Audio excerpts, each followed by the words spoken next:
আসসালামু আলাইকুম গাইস, কেমন আছেন? এই দেখেন, আমি কিন্তু এখন শূন্যর উপর দিয়ে হাঁটছি। এই কারণে এই শূন্যর দৃশ্যটাও কিন্তু আমি আপনাদের মাঝে তুলে ধরলাম। কিন্তু আমার ভিডিওটা আপনাদের কাছে কেমন হবে আমি জানি না।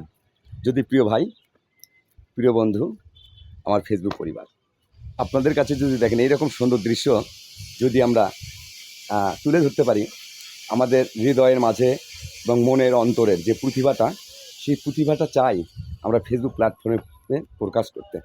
আমি কিন্তু এই দেখেন পুরো দৃশ্যটা আপনাদের মাঝে আমি তুলে ধরেছি। এই দেখেন আমার পুরো দৃশ্যটা, কিন্তু এই দৃশ্যটা আমার কাছে অনেক ভালো লাগছে। আপনাদের কাছে কেমন লাগছে আমি জানি না।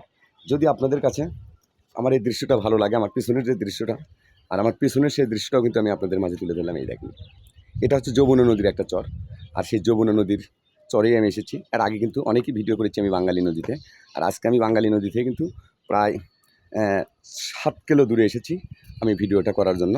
এই দেখেন আমি পুরো ভিডিওটা কিন্তু আপনাদের মাঝে আমি তুলে ধরলাম।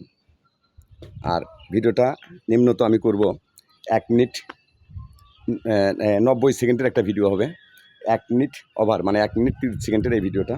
এই যে সুন্দর সবুজ গাছপালার দৃশ্যগুলো অপূর্ব সুন্দর লাগছে আমার কাছে। আপনাদের কাছে কেমন লাগছে আমি জানি না। যদি আপনাদের কাছে ভালো লাগে একটু ভালোবাসা দিয়ে আমার পাশে থাকবেন। দেখেন কত সুন্দর একটা দৃশ্য।